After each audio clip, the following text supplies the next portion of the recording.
ఓం శ్రీ సాయినాథాయ నమః. శ్రీ సాయి సచ్చరిత్రం 6వ రోజు పారాయణము 38వ అధ్యాయం. ప్రస్తావన. బాబా వంట పాత్ర నానాసాహెబ్ దేవాలయము అగౌరవించుట కాలం ఒక గిన్నెడు మజ్జిగ. గత అధ్యాయంలో బాబా గారి చావడి ఉత్సవం వర్ణించితిమి. ఈ అధ్యాయంలో మనం బాబా వంటపాత్ర మొదలగు వాణిని గూర్చి చదివేదము. ప్రస్తావన. ఓ సద్గురు సాయి, నీవు పావనమూర్తివి. ప్రపంచం అంతటికీ సంతోషమును ప్రసాదించితివి. భక్తులకు మేలు కలగజేస్తివి. నీ పాదములను ఆశ్రయించిన వారి బాధలను తొలగించితివి. నిన్ను శరణుజొచ్చిన వారిని ఉదార స్వభావుడవగుటచే వారిని పోషించి రక్షించదవు. నీ భక్తుల కోరికలు నెరవేర్చుటకు వారికి మేలు చేయుట కొరకు నీవు అవతరించదవు. పవిత్రాత్మతను ద్రవ సారమును బ్రహ్మమనిడి అచ్చులో పోయగా దాని నుండి యోగులలో నలంకారమగు సాయి వెడలెను. ఈ సాయి ఆత్మారాముడే. స్వచ్ఛమైన దైవికానందమునకు వారు పుట్టినిల్లు. జీవితేచ్ఛలన్నీ పొందిన వారే వారు భక్తులను నిష్కాములను చేసి విముక్తుల చేసిరి. బాబా వంటపాత్ర. యుగ యుగములకు శాస్త్రములు వేరువేరు సాధనములను ఏర్పాటు చేసి ఉన్నవి. కృతయుగంలో తపస్సు, త్రేతాయుగంలో జ్ఞానము, ద్వాపరయుగంలో యజ్ఞము, కలియుగంలో దానము చేయవలెనని శాస్త్రములు ఘోషించుచున్నవి. దానములు అన్నింటిలోనూ అన్నదానమే శ్రేష్టమైనది. మధ్యాహ్నం 12 గంటలకు భోజనం దొరకనిచో మనము చాలా బాధపడదము. అట్టి పరిస్థితులలో ఇతర జీవులు కూడా నట్లే బాధపడును. ఈ విషయం తెలిసి ఎవరైతే బీదలకు ఆకలితోనున్న వారికి భోజనం పెట్టదరో వారే గొప్ప దాతలు. తైత్తరీయోపనిషత్తు ఇట్లు చెప్పుచున్నది. ఆహారమే పరబ్రహ్మ స్వరూపమని. ఆహారం నుండియే సమస్త జీవులు ఉద్భవించినవి. చచ్చిన పిమ్మటనవి తిరిగి ఆహారంలో ప్రవేశించును. మిట్ట మధ్యాహ్నం మన ఇంటికి ఎవరైనా అతిథి వచ్చినదో వారిని ఆహ్వానించి భోజనం పెట్టడం మనవిది. ఇతర దానములు అనగా ధనము, బట్టలు మొదలగునవి ఇచ్చినప్పుడు కొంత విచక్షణ కావలను. కానీ ఆహార విషయంలో నట్టి ఆలోచన అనవసరము. మన ఇంటికి మిట్ట మధ్యాహ్నం ఎవరు వచ్చినను వారికి మొట్టమొదట భోజనం పెట్టవలను. కుంటి గ్రుడ్డి రోగిష్ఠులు వచ్చినచో వారికి మొట్టమొదట భోజనం పెట్టి పిమ్మట ఆరోగ్యవంతులకు అటు పిమ్మట మన బంధువులకు పెట్టవలను. మన బంధువులు మొదలగు వారికి పెట్టుట కంటే నిస్సహాయులైన అంగవికలురు తదితరులకు పెట్టుట ఎంతో శ్రేయస్కరం. అన్నదానం లేకున్నచో నితర దానములు ప్రకాశించవు. ఎట్లనా చంద్రుడు లేని నక్షత్రము వలె, పథకము లేని కంఠహారం వలె, పింఛము లేని కిరీటం వలె, కమలం లేని చెరువు వలె, భక్తి లేని భజన వలె, కుంకుమ బొట్టు లేని పుణ్యస్త్రీ వలె, బొంగురు కంఠం గలవాని పాట వలె, ఉప్పు లేని మజ్జిగ వలె రుచింపవు. అన్ని వ్యంజనముల కంటే పప్పు చారు ఎట్లు ఎక్కువ అట్లే అన్ని పుణ్యములలో అన్నదానం ఎక్కువ. బాబా ఆహారం నెట్లు తయారు చేసి పంచిపెట్టుచుండెనో చూచెదము. బాబా కొరకు చాలా తక్కువ భోజనం కావలసి ఉండును. అదియో కొన్ని ఇండ్ల నుండి భిక్షాటనం చేసి తెచ్చుకునేది వారు. ఇదివరకే తెలుసుకొంటిమి. ఏనాడైనా అందరికీ భోజనం పెట్టవలనని బాబా నిశ్చయించుకొన్నచో మొదటి నుండి చివరి వరకు కావలసిన ఏర్పాట్లన్నీ వారే స్వయంగా చేసుకునేది వారు. ఈ విషయమై వారు ఇతరులపై ఆధారపడలేదు. ఎవరికినీ బాధ కలుగజేయలేదు. మొట్టమొదట బజారుకు వెళ్ళి ధాన్యము, పిండి, మసాలా దినుసులు మొదలగునవి అన్నీ నగదు నిచ్చి కొనేడివారు. వారే విసర్చుండేవారు. మసీదు ముందున్న ఖాళీ స్థలంలో మధ్యాహ్నం పొయ్యి పెట్టి దానిపై పెద్ద వంట పాత్రలో కొలత ప్రకారం నీళ్లు పోసి పెట్టేడివారు. వారి వద్ద వంట పాత్రలు 2 గలవు. ఒకటి పెద్దది 100 మందికి సరిపోనది. రెండవది చిన్నది 50 మందికి మాత్రం సరిపోనది. ఒక్కొక్కప్పుడు చక్కెర పొంగలి వండేవారు. మరొకప్పుడు మాంసం పలావు వండేవారు. ఒక్కొక్కప్పుడు పప్పుచారు ఉడుకున్నప్పుడు గోధుమ పిండి బిళ్ళలు అందులోనికి వదిలేవారు. మసాలా వస్తువులను చక్కగా నూరి దానిని వంటపాత్రలో వేసేవారు. పదార్థములు చాలా రుచిగా నుండుటకు ఎంత శ్రమ తీసుకొనవలనో అంత శ్రమను పడుచుండేవారు. అప్పుడప్పుడు అంబలి వండేవారు. అనగా జొన్న పిండిని నీళ్లలో నుడకబెట్టి దానిని మజ్జిగలో కలుపుచుండేవారు. భోజన పదార్థములతో ఈ అంబలిని కూడా అందరికీ కొంచెం కొంచెంగా పెట్టేవారు. అన్నం సరిగా నుడికినదో లేదో దానిని పరీక్షించుటకు బాబా తన కవ్వినిపై కెత్తి చేతిని నిర్భయముగా మరుగుచున్న డేకిసాల్లో పెట్టి కలుపుచుండేవారు. వారి ముఖమునందు భయచిహ్నములు కానీ చేయు కాలునట్లు కానీ కనిపించేది కాదు. వంట పూర్తి కాగానే బాబా ఆ పాత్రలను మసీదులోనికి తెచ్చి మౌల్వీచి ఆరగింపు పెట్టించేవారు. మొట్టమొదట కొంత మహల్సాపతికి తాత్యాకు ప్రసాదంగా పంపించిన పిమ్మట మిగతా దానిని బీదవాండ్రకు దిక్కులేని వారికి సంతృప్తిగా పెట్టుచుండిరి. బాబా స్వయంగా తన చేతులతో తయారు చేసి స్వయంగా వడ్డించగా భోజనం చేసిన వారు నిజముగా ఎంతో పుణ్యాత్ములు, అదృష్టవంతులై ఉండవలను. బాబా తన భక్తులందరికీ శాకాహారం, మాంసాహారం ఒకే రీతిగా పెట్టుచుండెను అని ఎవరికైనా సందేహం కలగవచ్చును. దీని జవాబు సులభం, సామాన్యమైనది. ఎవరు మాంసాహారులో అట్టివారికి ఆ వంట పాత్రలోనిది పెట్టేడివారు. మాంసాహారులు కానివారు నా పాత్రను కూడా ముట్టనీయలేదు. వారి మనసులలో దీనిని తినుటకు కోరకు కూడా గలగనిచ్చేది వారు కాదు. గురువుగారు ఏదైనా ఇచ్చినప్పుడు దానిని తీసి తినవచ్చును లేదా అని యోచించు శిష్యుడు నరకమునకు పోవునని రూఢి కలదు. దీనిని శిష్యులు బాగా గ్రహించి నెరవేర్చుచుండిరో లేదో చూచుటకు బాబా ఒక్కొక్కప్పుడు పరీక్షించుచుండేవారో దీనికి ఒక ఉదాహరణ. ఒక ఏకాదశి నాడు దాదా కేల్కర్కు కొన్ని రూపాయలు ఇచ్చి కొరల్బాకు పోయి మాంసం కొని తెమ్మనను. ఇతడు సనాతనాచార పరాయణుడగు బ్రాహ్మణుడును ఆచారవంతుడును. సద్గురువునకు ధనము ధాన్యం వస్త్రం మొదలగునవి ఇచ్చుడు చాలదనియో కావలసినది అక్షరాల గురువాజ్ఞ పాటించుటయనియో గురువు ఆజ్ఞానుసారం నెరవేర్చుటయే అనియో ఇదియే నిజమైన దక్షిణ అనియో దీనివల్లనే గురువు సంతృష్టి చెందెదరనియో అతనికి తెలియను. కనుక దాదా కేల్కర్ దుస్తులు ధరించి బజారుకు బయలుదేరను. కానీ బాబా అతనిని వెంటనే పిలిచి తానే స్వయంగా పోవలదనియో ఇంకెవరినైనా పంపుమనెను. అతడు పాండువను నౌకరును పంపిన. వాడు బయలుదేరుట చూచి బాబా వారిని కూడా వెనుకకు పిలిపించి ఆనాడు మాంసం వండుట మానుకొనిరి. ఇంకొకసారి బాబా దాదా కేల్కర్ను పిలిచి పొయ్యి మీదనున్న పలావు ఉడికినదో లేదో చూడమనెను. కేల్కర్ దానిని పరీక్షించకయే సరిగానున్నదని జవాబిచ్చెను. అప్పుడు బాబా నీవు కండ్లతో దానిని చూడలేదు, నాలుకతో రుచి చూడలేదు, రుచిగానున్నదని ఎట్లు చెప్పితివి, మూత తీసి చూడుము అనుచు బాబా అతని చేతిని పట్టుకొని మరుగుచున్న డేకిసాల పెట్టెను. ఇంకను ఇట్లా నీ చేయిని తీయము, నీ ఆచారమును ఒక పక్కకు పెట్టి తెడ్డుతో తీసి కొంచెం ప్లేట్లో వేసి సరిగా ఉడికినదా లేనిదా తెలుసుకొనుము. తల్లి మనసున నిజమైన ప్రేమ జనించినప్పుడు ఆమె తన బిడ్డని గిల్లి ఆ బిడ్డ ఏడ్చినప్పుడు దానిని కౌగిలించి ముద్దు పెట్టుకొనను. అట్లనే బాబా కూడా కన్నతల్లి వల్ల దాదా కేల్కర్ని ఈ విధంగా గిల్లెను. నిజంగా ఏ యోగి గాని గురువు గాని తన శిష్యునకు నిషిద్ధాహారం తిని చెడిపోమ్మని చెప్పడు. ఈ విధముగా బాబా పులావు వండుట 1910వ సంవత్సరం వరకు జరుగుతుండేది. పూర్వం చెప్పిన రీతిగా దాసగను బాబా కీర్తినే తన హరికథల ద్వారా బొంబాయి రాష్ట్రంలో వెల్లడి చేసిన. ఆ ప్రాంతం నుండి ప్రజలు తండోపతండములుగా షిరిడీకి వచ్చుచుండిరి. కొలది దినములలో షిరిడీ యొక్క పుణ్యక్షేత్రం ఆయన భక్తులు అనేక రకముల ఆహారములను బాబాకు నైవేద్యం పెట్టుచుండిరి. వారు తెచ్చిన పదార్థములు పకీరులు బీదలు తినగా ఇంకనూ మిగులుచుండెను. నైవేద్యం నెట్లు పంచిపెట్టెడు వారో చెప్పుటకు ముందు బాబా షిరిడీలోని దేవాలయములందును నందుండు దేవతల యందును గల గౌరవమును చాటెడి నానాసాహెబ్ చందోర్కర్ కథ తెలుసుకుందాం. నానాసాహెబ్ దేవాలయములను అగౌరవించుట. ఎవరికి తోచినట్లు వారు ఆలోచించి ఊహించి బాబా బ్రాహ్మణుడని కొందరు, మహమ్మదీయుడని మరికొందరు చెప్పుచుండిరి. నిజంగా బాబా ఏ జాతికి చెందిన వారు కారు. వారు ఎల్లప్పుడు పుట్టిరో ఏ జాతి అందు పుట్టిరో వారి తల్లిదండ్రులు ఎవరో ఎవరికీ తెలియదు. కనుక వారు బ్రాహ్మణుడు గాని మహమ్మదీయుడు గాని ఎట్లు కాగలరు? వారు మహమ్మదీయులైనచో మసీదుని ఎప్పుడు దున్నినెట్లు మండనెత్తురు, అచ్చోడు తులసి బృందావనం ఎట్లుండును, శంఖములొదుటకు ఎట్లు ఒప్పుకొందురు, గంటలను మ్రోయించుటకు ఎట్లు సమ్మతింతురు, సంగీత వాద్యములను ఎట్లా వాయించనిత్తురు, హిందువుల మత ప్రకారం షోడశోపచార పూజలు ఎట్లా జరగనిత్తురు. వారు మహమ్మదీయులనిచో వారి చెవులకు కుట్లు ఎట్లుండును. గ్రామంలోని హిందూ దేవాలయము లన్నింటినీ ఏల మరమ్మత్తు చేయించిరి. బాబా హిందూ దేవాలయములను దేవతలను ఏమాత్రం అగౌరవించినను ఊరకొనేడు వారు కారు. ఒకనాడు నానాసాహెబ్ చందోర్కర్ తన షడ్డకుడకు బీనీవాలియాతో షిరిడీకి వచ్చెను. బాబా వ్యాధి కూర్చొని మాట్లాడుచుండగా నానా మీద బాబా హఠాత్తుగా కోపగించి నా సహవాసం ఇన్నాళ్ళు చేసియో నిట్లేలా చేసితివి అని. నానాసాహెబ్ మొదట దీనిని గ్రహించలేకపోయాను కనుక అదేమిటో వివరించవలసినదిగా ప్రార్థించను. కోపర్గాం నుండి షిరిడీకి ఎట్లు వచ్చితివని బాబా అతనిని అడిగిన. నానాసాహెబ్ వెంటనే తన తప్పు గ్రహించను. సాధారణంగా షిరిడీకి పోవునప్పుడల్లా నానాసాహెబ్ కోపర్గాంలో దిగి దత్తదర్శనం చేసుకునేది వాడు.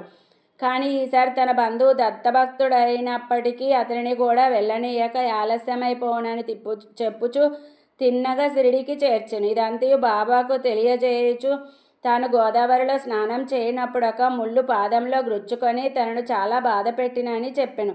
బాబా అది కొంతవరకు ప్రాయశ్చిత్తమే అనుచు ఇక మీదట జాగ్రత్త అని హెచ్చరించెను. కాల ఇక నైవేద్యం ఎట్లా పంచిపెట్టేవారో చూచెదము. హారతి పిమ్మట భక్తులందరికీ ఊది తమ ఆశీర్వాదములు ఇచ్చి పంపివేసిన పిమ్మట బాబా మసీదులోనికి పోయి నింబారు వైపు వీపు పెట్టి కూర్చొని చుండిరి. కుడివైపు ఎడమవైపు భక్తులు పంక్తులలో కూర్చొని చుండిరి. నైవేద్యం తెచ్చిన భక్తులు పళ్ళెంలను మసీదులో పెట్టి బాబా ఆశీర్వాదములకై ఊదికై కనిపెట్టుకొని బయట నిలుచుండిరి. అన్ని రకముల ప్రసాదములు బాబాకు వచ్చుచుండేవి. పూరీలు, మండగలు, బొబ్బట్లు, బాసుంది, సాంజా, పరమాన్నం మొదలగునవన్నీ ఒకే పాత్రలో వేసి బాబా ముందుంచువారు. బాబా దీనిని దైవమునకు అర్పించి పావన మొనర్చుచుండెను. అందులో కొంత భాగం బయట కనిపెట్టుకొని ఉన్న వారికి పంచి తక్కినది బాబాకు అటునిటు 2 వరుసలలో కూర్చుండిన భక్తులు సంతృప్తిగా తినుచుండిరి. శ్యామ నానాసాహెబ్ నిమోన్కర్ వడ్డించువారు. వచ్చిన వారి సౌకర్యములను వీరు చూచువారు. వారు ఆ పని అతి జాగ్రత్తగాను ఇష్టంగాను చేయుచుండిరి. తిన్నట్టి ప్రతి రేణువు కూడా తృప్తియు సత్తువయు కలుగజేయుచుండెను. అది అట్టి రుచి ప్రేమ శక్తి కలిగిన ఆహారం. అది సదా శుభ్రమైనది, పవిత్రమైనది. ఒక గిన్నెడు మజ్జిగ. ఒకనాడు హేమడ్ పంత్ మసీదులో నందరితో కడుపు నిండా తినెను. అట్టి సమయమున బాబా అతనికి ఒక గిన్నెడు మజ్జిగ త్రాగమని ఇచ్చెను. అది తెల్లగా చూచుటకు ఇంపుగా నుండెను. కానీ అతని కడుపులో ఖాళీ లేనట్లుండెను. కొంచెం పీల్చగా అది మిక్కిలి రుచిగా నుండెను. అతని గుంజాటనం కనిపెట్టి బాబాయ్ అతనితో నిట్లనెను, దానిని అంతయు త్రాగుము, నీకిక మీదట ఇట్టి అవకాశం దొరకదు. అతడు వెంటనే దానిని అంతయు త్రాగెను. బాబా పలుకులు సత్యమాయెను. ఏలన త్వరలో బాబా సమాధి చెందిరి. పాఠకులారా, హేమడ్ పంత్కు మనం నిజముగా నమస్కరించవలను. అతడు గిన్నెడు మజ్జిగను ప్రసాదముగా త్రాగిను. కానీ మనకు కావలసినంత ఈ అమృతమును బాబా లీలల రూపముగా నిచ్చెను. మనం ఈ అమృతమును గిన్నెలతో త్రాగి సంతుష్టి చెంది ఆనందించదముగాక. 38వ అధ్యాయం సంపూర్ణం. సద్గురు శ్రీ సాయినాథార్పణమస్తు. శుభం భవతు. ఓం శ్రీ సాయినాథాయ నమః. శ్రీ సాయి సచ్చరిత్రం 39వ అధ్యాయం ప్రస్తావన. భగవద్గీత శ్లోకంనకు బాబా చెప్పిన అర్థం.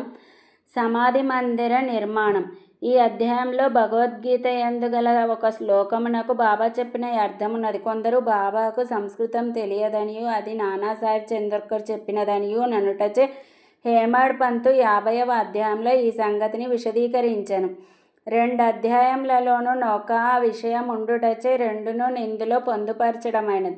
ప్రస్తావన. షిరిడి పవిత్రమైనది, ద్వారకామయి పావనమైనది. ఏలయన శ్రీ సాయి అచ్చటనే నివసించుచు తిరుగుచు మసలుచు తుదకు అక్కడనే మహాసమాధి పొందిరి.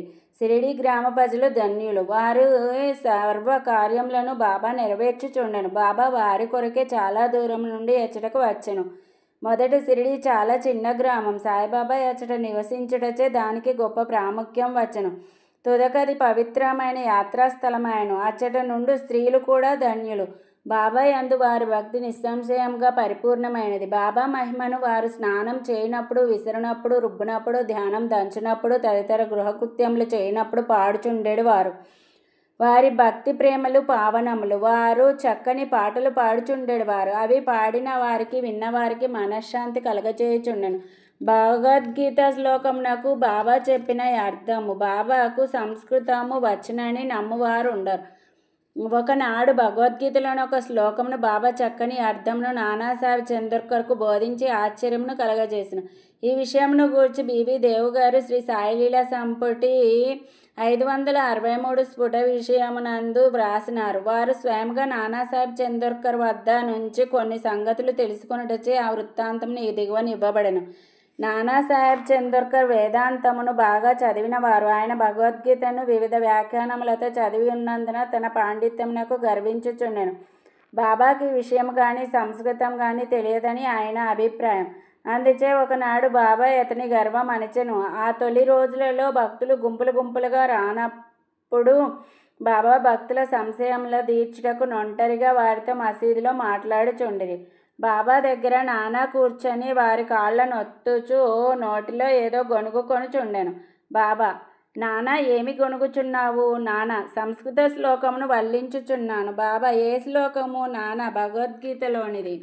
బాబా: గట్టిగా చదువుము. నానా: భగవద్గీత 4వ అధ్యాయం 34వ శ్లోకం ఈ క్రింది విధముగా చదివిన: తద్విద్ధి ప్రణిపాతేన పరిప్రశ్నేన సేవయ ఉపదేశ్యంతి తే జ్ఞానం జ్ఞానినా సత్వ దర్శినః.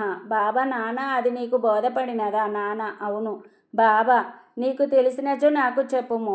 నానా: దాని తాత్పర్యం ఇది. సాష్టాంగ నమస్కారం చేయుట అనగా పాదములపై బడుట, గురువుని ప్రశ్నించుట, వారి సేవ చేయుట ద్వారా ఈ జ్ఞానమును తెలుసుకొనుము. అప్పుడు మోక్షమును పొందు జ్ఞానం గలవారు అనగా పరబ్రహ్మమును తెలిసిన వారు అజ్ఞానమును ఉపదేశించెదరు. బాబా: నానా, శ్లోకం యొక్క తాత్పర్యం అక్కరలేదు. ప్రతిపదార్థం, వ్యాకరణం మరియు దాని అర్థము చెప్పుము. అప్పుడు నానా ప్రతిపదమునకు అర్థము చెప్పెను. బాబా: నానా, ఉత్త సాష్టాంగ నమస్కారం చేసినచో చాలునా? నానా: ప్రణిపాతయ్ అను పదమునకు ఇంకొక అర్థం నాకు తెలియదు. ప్రణిపాతయ్ అనగా సాష్టాంగ నమస్కారం అని తెలియను.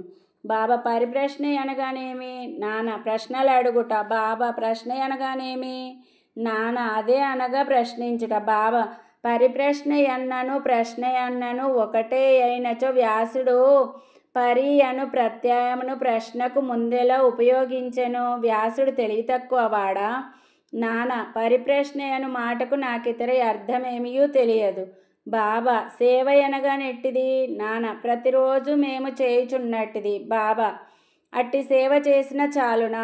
నాన్న సేవయను పదమునకింకను వేరే అర్థమేమి గలదో నాకు తోచుటలేదు. బాబా రెండవ పంక్తిలోని ఉపదేశ్యంతితే జ్ఞానం అను జ్ఞానంలో జ్ఞానమును పదము ఉపయోగించకుండా ఇంకొక పదము ఉపయోగించగలవా? నాన్న అవును. బాబా ఏ పదము? నాన్న అజ్ఞానము. బాబా జ్ఞానమునకు బదులు అజ్ఞానము ఉపయోగించినచో ఈ శ్లోకంలోని ఏమైనా అర్థం కలదా? నాన్న లేదు, శంకర భాష్యం ఆ విధముగా చెప్పుట లేదు. బాబా వారు చెప్పనిచో పోనిమ్ము, అజ్ఞానము అను పదమును ఉపయోగించిన ఎడల తగిన అర్థం వచ్చినప్పుడు దానిని ఉపయోగించుటకు ఏమైనా ఆక్షేపణ కలదా? నాన్న ఆ జ్ఞానమును పదమును చేర్చి దాని అర్థమును విశదపరచుటకు నాకు తెలియదు. బాబా కృష్ణుడు అర్జునుని జ్ఞానులకు తత్వదర్శులకు నమస్కారం ప్రశ్నించుట సేవ చేయమని చెప్పనేలా? స్వయముగా కృష్ణుడు తత్వదర్శి కాడా? వారు నిజముగా జ్ఞానమూర్తియే కదా? నాన్న అవును, అతడు తత్వదర్శియే. కానీ అర్జునుని ఇతర జ్ఞానులనేలా సేవించుమనెనో నాకు తోచటలేదు. బాబా నీకది బోధపడలేదా? నాన్న సిగ్గుపడెను. అతని గర్వం అణిగెను. అప్పుడు బాబా ఇట్లు వ్యాఖ్యానించెను. జ్ఞానుల ముందు ఉత్త సాష్టాంగ నమస్కారం చేసినచో సరిపోదు. మనము సద్గురువునకు సర్వస్య శరణాగతి చేయవలను. ఊరక ప్రశ్నించుట చాలదు. దుర్బుద్ధితో గాని దొంగ ఎత్తుతో గాని వారిని బుట్టలో వేయుటకు గాని వారి తప్పులను పట్టుటకు గాని పనికిమాలిన ఆసక్తితో గాని అడగకూడదు. నిజముగా తెలిసి కొని దానిచో మోక్షము పొందుటకు గాని ఆధ్యాత్మికాభివృద్ధికి గాని అడగవలను. సేవ అనగా ఇష్టమున్నచో చేయవచ్చును, లేనిచో మానవచ్చుననే అభిప్రాయంతో చేయునది సేవ కాదు. శరీరం తనది కాదని, దానికి తాను యజమాని కాదనియు, శరీరం గురువుగారిదనియు, వారి సేవ కొరకే శరీరం ఉన్నదనియు భావింపవలను. ఇట్లు చేసినచో సద్గురువు శ్లోకంలో చెప్పబడిన జ్ఞానమును బోధించును. గురువు అజ్ఞానమును బోధించుననగా నాన్నకు అర్థం కాలేదు. బాబా జ్ఞానము ఉపదేశం ఎట్లగును అనగా సాక్షాత్కారం బోధించుట ఎట్లు? అజ్ఞానమును నశింపజేయుటయే జ్ఞానము. జ్ఞానేశ్వర మహారాజు ఇట్లు చెప్పి ఉన్నారు. అజ్ఞానమును తొలగించుట ఇట్లు: ఓ అర్జున, స్వప్నము నిద్ర తొలగిపోయినచో మిగిలినది నీవుగా గ్రహింపుము. జ్ఞానమనగా అజ్ఞానమును నశింపజేయుటయే, చీకటిని తరుముటయే వెలుతురు. ద్వైతమును నశింపజేయుటయే అద్వైతము. ద్వైతమును నశింపజేసదమనగా అద్వైతమును గూర్చి చెప్పుట. చీకటిని నశింపజేసదమనినచో వెలుతురు గూర్చి చెప్పుట. అద్వైతమును పొందవలన అనినచో ద్వైతమును భావమును మనలో నుంచి తీసివేయవలను. అది ఏ అద్వైతమును పొందు జ్ఞానం. ద్వైతములోనే ఉండి అద్వైతమును గూర్చి మాట్లాడగలవారెవరు? ఎవరైనా నట్లు చేసినచో నా స్థితిలోనికి వారు రానిదే. వారికి అది ఎట్లు తెలియనో దానిని ఎట్లు పొందెదరు? శిష్యుడు గురువు వలె జ్ఞానమూర్తియే. వీరిద్దరికీ భేదమయమనగా గ్రహించు తీరు గొప్ప సాక్షాత్కారము. ఆశ్చర్యకరమైన మానవాతీత సత్వము, మహాశక్తిమత్వము మరియు ఐశ్వర్య యోగము. సద్గురువు నిర్గుణుడు సచ్చిదానందుడు. వారు మానవాకారమున అవతరించుట జగత్తును మానవాళిని ఉద్ధరించుట మాత్రమే. దానివలన వారి అసలైన నిర్గుణ స్వభావము కొంచెము కూడా వికారము చెందదు. వారి సత్వస్వరూపం దైవక శక్తి జ్ఞానము తరుగకుండా నుండును. శిష్యుడు కూడా నట్టి స్వరూపము గలవాడే. కానీ అతని అనేక జన్మల అజ్ఞానము తానే శుద్ధ చైతన్యమును సంగతిని కప్పివేయును. అతడు నేను సామాన్య నికృష్ట జీవుడను అనుకొనును. గురువు ఈ అజ్ఞానమును మూలముతో తీసివేయవలెను. తగిన ఉపదేశము నివ్వవలెను. లెక్కలేనన్ని జన్మల నుంచి సంపాదించిన అజ్ఞానమును గురువు నిర్మూలించి ఉపదేశించవలెను. ఎన్నో జన్మల నుంచి తాను నికృష్ట జీవుడని అనుకోను శిష్యునికి గురువు నీవే దైవము, శక్తియుతుడవు, ఐశ్వర్యశాలివి అని బోధించును. అప్పుడు శిష్యుడు కొంచెం కొంచెంగా తానే దైవమని గ్రహించును. తాను శరీరమనియో తానొక జీవిననియో లేదా అహంకారమనియో దేవుడు లోకం తనకంటే వేరేనియో తలంచో నితాంత భ్రమ అనేక జన్మల నుంచి వచ్చుచున్న దోషం దానిపైన ఆధారపడి చేసిన కర్మల నుండి వానికి సంతోషం విచారం ఈ రెంటి యొక్క మిశ్రమం కలుగును. ఈ భ్రమను ఈ దోషమును ఈ మూల అజ్ఞానమును గూర్చి అతడు విచారం ఆరంభించవలెను. ఈ అజ్ఞానం ఎట్లు అంకురించినది, అది ఎక్కడనున్నది అను దానిని చూపుటయే గురూపదేశం అందరు. ఈ దిగువ వివరించినవి అజ్ఞాన లక్షణములు. నేను జీవిని, శరీరమే ఆత్మ, భగవంతుడు, ప్రపంచం, జీవుడు వేర్వేరు. నేను దేవుడను కాను, శరీరం ఆత్మ కాదని తెలిసి కొనకుండుట, దేవుడు జీవుడు ప్రపంచం ఒకటే అని తెలియకుండుట. ఈ తప్పులన్నీ చూపించనిదే శిష్యుడు దేవుడనగా ప్రపంచమనగా శరీరమనగానేమో తెలియజాలడు. వానితో వానికి ఎట్టి సంబంధం కలదో, ఒకటి ఇంకొకటి కంటే వేరైనది లేక రెండును ఒకటేనా అని సంగతి గ్రహింపజాలడు. ఈ సంగతులను బోధించుటకు వాని అజ్ఞానము నశింపజేయుటకు చెప్పునది జ్ఞానమా అజ్ఞానమా? జ్ఞానమూర్తి అయిన జీవునకు జ్ఞానోపదేశం చేయనేలా? ఉపదేశమనున్నది వాని తప్పును వానికి చూపి వాని అజ్ఞానమును నశింపజేయుట కొరకే. బాబా ఇంకనో ఇట్లనను: పనిపాతి మనగా శరణాగతి చేయుట. శరణాగతి అనగా తను, శరీరము, మనస్సు, ధనములు, ఐశ్వర్యములను అర్పించుట. శ్రీకృష్ణుడు అర్జునుని ఇతర జ్ఞానులను ఆశ్రయించు మననేల. సద్భక్తుడు సర్వం వాసుదేవమయముగా భావించును. భక్తుడు ఏ గురువైనను శ్రీకృష్ణునిగానే భావించును. గురువు శిష్యుని వాసుదేవుడుగాను, శ్రీకృష్ణుడు ఇద్దరిని తన ప్రాణం ఆత్మలుగాను భావించును. అటువంటి భక్తులు గురువులు గలరని శ్రీకృష్ణుడు తెలిసి ఉండుటచే వారిని గూర్చి అర్జునునికి చెప్పెను. అట్టి వారి గొప్పతనం హెచ్చి ఎందరికీ తెలియవలననియే కృష్ణుడు అట్లు పేర్కొనను.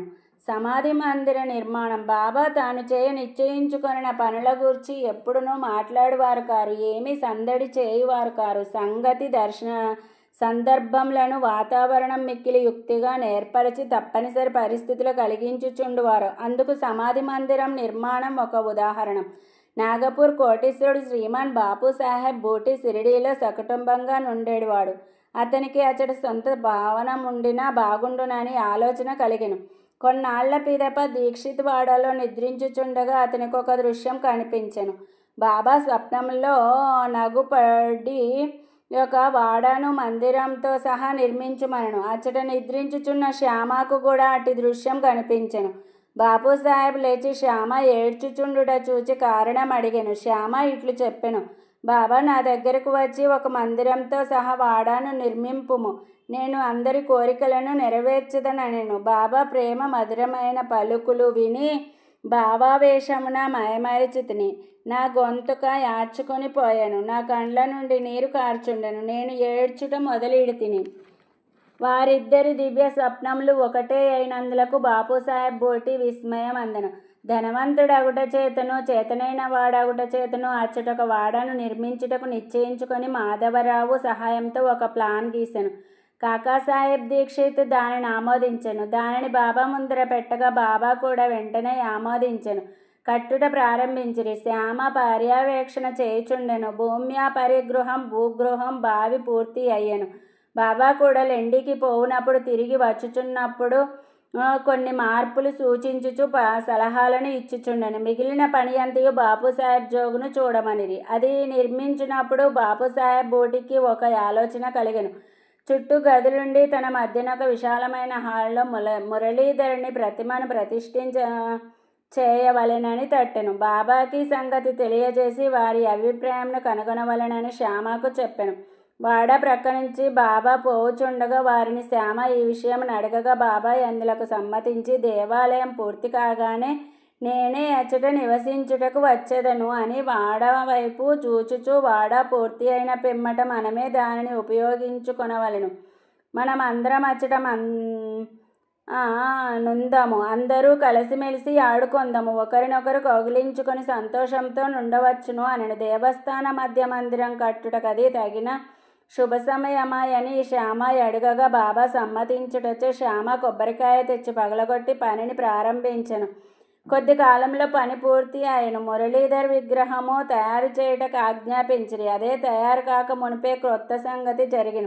బాబాకు తీవ్రమైన జ్వరం వచ్చిన. వారు కాయంను విడుచుటకు సిద్ధముగా నుండిరి. బాపు సాహెబ్ మిక్కిలి విచారగ్రస్తుడాయన నిరాశపడెను. బాబా సమాధి చెందినచో తన వాడ బాబా పాదములచే పవిత్రం కాదనియు తాను మదుపు పెట్టిన 1,00,000 రూపాయలు వ్యర్థమగుననియూ చింతించెను. కాని బాబా సమాధి చెందక ముందు నన్ను రాతివాడాలో నుంచుడు అన్నట్టి పలుకులు బాపు సాహెబ్కే గాక అందరికీ ఊరట కలిగించెను. సకాలమున బాబా పవిత్ర శరీరమును మధ్యమందిరంలో పెట్టి సమాధి చేసిరి. ఇట్లు మురళీధరుని కొరకు నిర్ణయించిన స్థలం నందు బాబాను సమాధి చేయుటచే బాబాయే మురళీధరుడని బూటివాడాయే సమాధి మందిరం అనియో అర్థం గ్రహించవలను. వారి విచిత్ర జీవితం లోతును కనుగొన శక్యం కాదు. తాను కట్టించిన వాడలో బాబా పవిత్ర శరీరం సమాధి అగుటచే బాపుసాహెబ్ బూటి మిగుల ధన్యుడు, అదృష్టశాలి. 39వ అధ్యాయం సంపూర్ణం. సద్గురు శ్రీ సాయినాథార్పణమస్తు. శుభం భవతు. ఓం శ్రీ సాయినాథాయ నమః. శ్రీ సాయి సచ్చరిత్రం 40వ అధ్యాయం. ప్రస్తావన. దేవుగారింట ఉద్యాపన వ్రతము. హేమడ్పంత్ ఇంటికి ఫోటో రూపంలో వెళ్ళుట. ఈ అధ్యాయంలో 2 కథలు చెప్పుదాము. దాహంలో బీవీ దేవు గారింటికి వారి తల్లి ఆచరించిన ఉద్యాపన వ్రతమునకు బాబా వెళ్ళుట. బాంద్రాలోని హేమడ్పంత్ ఇంటికి హోలీ పండగ నాడు భోజనమునకు పోవుట. ప్రస్తావన. శ్రీ సాయి సమర్థుడు పావనమూర్తి తన భక్తులకు ఇహపర విషయములందు తగిన సలహాలనిచ్చి జీవిత పరమావధిని పొందినట్లు చేసి వారిని సంతోషపెట్టును. సాయి తన హస్తమును భక్తుల తలపై పెట్టి తమ శక్తులను వారిలోనికి పంపించి భేదభావమును నశింపచేసి ఆ ప్రాప్యమును ప్రాప్తింపజేయును. వారు తమ భక్తుల ఎడ భేదము లేక తమకు నమస్కరించిన వారిని ఆదరముతో హక్కున చేర్చుకొనేడు వారు. వర్షాకాలంలో నదులు కలియు సముద్రం వలె బాబా భక్తులతో కలిసి తమ శక్తిని స్థాయిని శిష్యులకిచ్చును. దీనిని బట్టి ఎవరైతే భగవద్భక్తుల లీలలను పాడెదరో వారు భగవంతుని లీలలను పాడిన వారి కంటే కానీ అంతకంటే ఎక్కువ కానీ దేవుని ప్రేమకు పాత్రులగుదురని తెలియవలను. ఇక ఈ అధ్యాయంలోని కథల వైపు మరలదాం. దేవుగారింట ఉద్యాపన వ్రతం. దాహంలో బీవీ దేవుగారు మమల్తాదారుగా నుండెను. వారి తల్లి 25-30 నోములు నోచెను. వాని ఉద్యాపన చేయవలసి ఉండెను. ఈ కార్యంలో 100-200 మంది బ్రాహ్మణులకు భోజనం పెట్టవలసి ఉండెను. ఈ శుభకార్యమునకు ముహూర్తం నిశ్చయమయ్యను. దేవుగారు బాపు సాహెబ్ జోగు గారికి ఒక లేఖ వ్రాసిరి. అందులో బాబా ఈ శుభకార్యమునకు దయచేయవలెనని వారు రాకున్నచో అసంతృప్తికరంగా నుండుననియో వ్రాసెను. జోగు ఆ ఉత్తరం చదివి బాబాకు వినిపించెను. మనఃపూర్వకమైన విజ్ఞాపనను విని బాబా ఇట్లనెను. నన్నే గుర్తుంచుకొని వారిని నేను మరువను. నాకు బండి కానీ టాంగా కానీ రైలు కానీ విమానం కానీ అవసరం లేదు. నన్ను ప్రేమతో పిలిచి వారి యొద్దకు నేను పరిగెత్తిపోయి ప్రత్యక్షమయ్యేదను. అతనికి సంతోషమైన జవాబు వ్రాయము. నీవు నేను ఇంకొకరు సంతర్పణకు వచ్చదమని వ్రాయము. జోగు బాబా చెప్పినది దేవుకు వ్రాసెను. దేవుగారు ఎంతో సంతోషించిరి. కానీ బాబా రహతారోయి నీమ్గాం దాటి ప్రత్యక్షంగా ఎక్కడికి పోరని ఆయనకు తెలియను. బాబాకు అవశ్యమైనది ఏమీ లేదు. వారు సర్వంతర్యామి అగుటచే హఠాత్తుగా నేరూపముననైనా వచ్చి తమ వాగ్దానమును పాలించవచ్చుననుకొనెను. ఉద్యాపనకు కొద్ది రోజుల ముందుగా బెంగాలీ దుస్తులను ధరించిన సన్యాసి ఒకడు గోసంరక్షణకై సేవ చేయుచు దహన్ స్టేషన్ మాస్టర్ వద్దకు చందాలు వసూలు చేయ మిషతో వచ్చెను. స్టేషన్ మాస్టర్ సన్యాసిని ఊరిలోనికి పోయి మమల్తాదారిని కలుసుకొని వారి సహాయంతో చందాలు వసూలు చేయమనను. అంతలో మమల్తాదారి అచ్చటికి వచ్చెను. స్టేషన్ మాస్టర్ సన్యాసిని దేవుగారికి పరిచయం అనర్చను. ఇద్దరు ప్లాట్ఫారం మీద కూర్చుండి మాట్లాడిరి. దేవు ఊరిలోనేదో మరొక చందా పట్టి రావు సాహెబ్ తమ శెట్టి నడుపుచుండుటచే ఇంకొకటి ఎప్పుడే తయారు చేయడం బాగుండదని చెప్పి 2 లేదా 4 మాసములు పిమ్మట రమ్మనను. ఈ మాటలు విని సన్యాసి అచ్చట నుండి పోయాను. 1 నెల పిమ్మట ఆ సన్యాసి ఒక టాంగాలో వచ్చి 10 గంటలకు దేవుగారింటి ముందర ఆగెను. చందాల కొరకు వచ్చనేమో అని దేవు అనుకొనెను. ఉద్యాపనకు కావలసిన పనులలో దేవుగారు నిమగ్నులై ఉండుట చూచి తాను చందాల కొరకు రాలేదనియో భోజనమునకై వచ్చిదనని సన్యాసి చెప్పెను. అందుకు దేవు మంచిది, చాలా మంచిది, మీకు స్వాగతం, ఈ గృహం మీదే అనెను. అప్పుడు సన్యాసి ఇద్దరు కుర్రవాళ్ళు నాతో ఉన్నారు అనెను. దేవు మంచిది, వారితో కూడా రండు అనెను. ఇంకా 2 గంటలు కాలపరిమితి ఉండుటచే వారి కొరకు ఎచ్చటికి పంపవలనని అడిగిన. సన్యాసి ఎవరిని పంపన అవసరం లేదనియో తామే స్వయముగా వచ్చదమనియు చెప్పెను. సరిగా 12 గంటలకు రమ్మని దేవు పంపెను. సరిగా 12 గంటలకు ముగ్గురు వచ్చి సంతర్పణలో భోజనం చేసిన పిమ్మట వెడలిపోయారు. ఉద్యాపన పూర్తి కాగానే దేవుగారు బాపూసాహెబ్ జోగుకు ఉత్తరం రాసిన. అందులో బాబా తన మాట తప్పెనని వ్రాసిన. జోగు ఉత్తరం తీసుకుని బాబా వద్దకు వెళ్ళాను. దానిని తెరవక మునిపే బాబా ఇట్లనెను, వాగ్దానం చేసి దగా చేసి అనుచున్నాడు. ఇద్దరితో కూడా నేను సంతర్పణకు హాజరైతిని, కానీ నన్ను పోల్చుకొనలేకపోయేనని వ్రాయుము. అటివాడు నన్ను పిలువనేలా, సన్యాసి చందాల కొరకు వచ్చనని అనుకొనెను. అతని సంశయమును తొలగించుటకే మరిద్దరితో వచ్చేదానంటిని. ముగ్గురు సరిగా భోజనం వేళకు వచ్చి ఆరగించలేదా? నా మాట నిలబెట్టుకొనుటకు ప్రాణంలోనైనా విడిచెదను. నా మాటలను నేనెప్పుడూ పొల్లు చేయను. ఈ జవాబు జోగు హృదయంలో ఆనందం కలుగజేసిన. బాబా సమాధానం అంతయు దేవుగారికి వ్రాసెను. దానిని చదవగానే దేవుకు ఆనంద బాష్పములు దొరలెను. అనవసరంగా బాబాను నిందించినందులకు పశ్చాత్తాపపడెను. సన్యాసి మొదటి రాకచే తానెట్లు మోసపోయానో, సన్యాసి చందాలకు వచ్చుట, మరిద్దరితో కలిసి భోజనముకు వచ్చేదనను మాటలు తాను గ్రహింపలేక మోసపోవటం మొదలైనవి అతనికి ఆశ్చర్యం కలగజేసింది. భక్తులు పూర్ణముగా సద్గురువును శరణు వేడినచో వారు తమ భక్తుల ఇండ్లలో శుభకార్యములను సవ్యముగా నెరవేరునట్లు చూచెదరు అనున్నది ఈ కథ వల్ల స్పష్టమగుచున్నది. హేమాడ్ పంతు ఇంటికి ఫోటో రూపంలో వెళ్ళుట. బాబా తన ఫోటో రూపంను సాక్షాత్కరించి భక్తుని కోరిక నెరవేర్చిన మరొక కథను చెప్పదాం. 1917వ సంవత్సరం హోలీ పండుగ నాడు వేకువజామున హేమాడ్ పంతుకు ఒక దృశ్యం కనిపించిన. చక్కని దుస్తులు ధరించిన సన్యాసి వలె బాబా కనిపించి నిద్ర నుండి లేపి ఆనాడి భోజనమునకు వారింటికి వచ్చదనని చెప్పాను. ఇట్లు తనను నిద్ర నుంచి లేపినది కూడా కలలోనే భాగమే. నిజంగా లేచి చూసేసరికి సన్యాసి గాని బాబా గాని కనిపించలేదు. స్వప్నమును బాగుగా గుర్తుకు తెచ్చుకొనగా సన్యాసి చెప్పిన ప్రతి మాట జ్ఞాపకమునకు వచ్చిన. బాబా గారి సహవాసం 7 సంవత్సరముల నుండి ఉన్నప్పటికీ, బాబా ధ్యానం నెల్లప్పుడూ చేయుచున్నప్పటికీ బాబా తన ఇంటికి వచ్చి భోజనం చేయనని అతడు అనుకొనలేదు. బాబా మాటలకు మిగుల సంతసించి తన భార్య వద్దకు పోయి, ఒక సన్యాసి భోజనమునకు వచ్చును గాని కొంచెం బియ్యం ఎక్కువ పోయవలెనని చెప్పెను. అది హోలీ పండుగ దినం. వచ్చువారెవరని, ఎక్కడి నుంచి వచ్చుచున్నారని ఆమె అడిగాను. ఆమెను అనవసరంగా పెడదారి పట్టించక ఆమె ఇంకొక విధముగా భావించుకుంటున్నట్లు జరిగినట్లుగా చెప్పనేంచి తాను కాంచిన స్వప్నమును తెలియజేసెను. షిరిడీలో మంచి మంచి పిండి వంటలను విడిచి బాబా తన వంటి వారింటికి బాంద్రాకు వచ్చునాయని ఆమెకు సంశయం కలిగెను. అందులోకి హేమాడ్ పంత్ బాబా స్వయంగా రాకపోవచ్చు, కానీ ఎవరినైనా పంపవచ్చును కనుక కొంచెం బియ్యం ఎక్కువగా పోసినచో నష్టం లేదని మధ్యాహ్న భోజనమునకై ప్రయత్నములన్నీ చేసిరి. మిట్ట మధ్యాహ్నమునకు సర్వం సిద్ధమయ్యను. హోలీ పూజ మొగసెను. విస్తళ్ళు వేసిరి, ముగ్గులు పెట్టిరి. భోజనమునకు 2 పంక్తులు తీర్చిరి. రెండింటికి మధ్యన ఒక పీట బాబా కొరకు అమర్చిరి. గృహంలోని వారందరూ కొడుకులు, మనమలు, కుమార్తెలు, అల్లుండ్రు మొదలగు వారందరూ వచ్చి వారి వారి స్థలములను అలంకరించిరి. వండిన పదార్థములు వడ్డించిరి. అందరూ అతిథి కొరకు కనిపెట్టుకొని ఉండిరి. 12 గంటలు దాటినప్పటికీ ఎవరూ రాలేదు. తలుపు వేసి గొండ్లెం పెట్టిరి. అన్నశుద్ధి అయ్యను అనగా నెయ్యి వడ్డించిరి. భోజనం ప్రారంభించుటకి ఇది ఒక గుర్తు. అగ్నిహోత్రునకు శ్రీకృష్ణునకు నైవేద్యం సమర్పించిరి. అందరూ భోజనం ప్రారంభింపబోచుండగా మేడమెట్లపై చప్పుడు వినిపించిన. హేమాడ్ పంత్ వెంటనే పోయి తలుపు తీయగా 2 మనుషులు అచ్చట నుండిరి. ఒకరు అలీ మహమ్మద్, వేరొకరు మౌలానా ఇస్ము జావర్. ఆ ఇరువురు వడ్డనమంతయు పూర్తి అయి అందరూ భోజనం చేయుటకు సిద్ధంగా నుండుటను గమనించి హేమాడ్ పంతును క్షమించమని కోరి ఇట్లు చెప్పిరి. భోజన స్థలం విడిచిపెట్టి మా వద్దకు పరిగెత్తుకొని వచ్చితివి. తక్కిన వారు నీ కొరకు చూచుచున్నారు కావున ఇదిగో నీ వస్తువును నీవు తీసుకొనుము. ఆ తర్వాత తీరుబడిగా వృత్తాంతం అంతయు తెలిపెదను. అట్లనుచు తమ చంకలో నుంచి ఒక పాత వార్తాపత్రికలో కట్టిన పటమును విప్పి టేబుల్ పైన పెట్టిరి. హేమాడ్ పంత్ కాగితం విప్పి చూచేసరికి అందులో పెద్దది అగు చక్కని సాయిబాబా పటముండెను. అతడు మిగిల ఆశ్చర్యపడెను. అతని మనస్సు కరిగెను. కండ్ల నుండి నీరు కారెను. శరీరం గగుర్పాటు చెందెను. అతడు వంగి పటంలోనున్న బాబా పాదములకు నమస్కరించెను. బాబా ఈ విధముగా తన లీలచే ఆశీర్వదించనని అనుకొనెను. గొప్ప ఆసక్తితో నీకా పటమెట్లు వచ్చనని అలీ మహమ్మద్ అడిగెను. అతడు ఆ పటమొక అంగడిలో కొంటిననియు దానికి సంబంధించిన వివరములన్నీ తర్వాత తెలియజేసేదననియు తక్కిన వారు భోజనమునకు కనిపెట్టుకొని ఉండుటచే త్వరగా పొమ్మని అనెను. హేమాడ్ పంతు వారికి అభినందనలు తెలిపి భోజనశాలలోనికి పోయెను.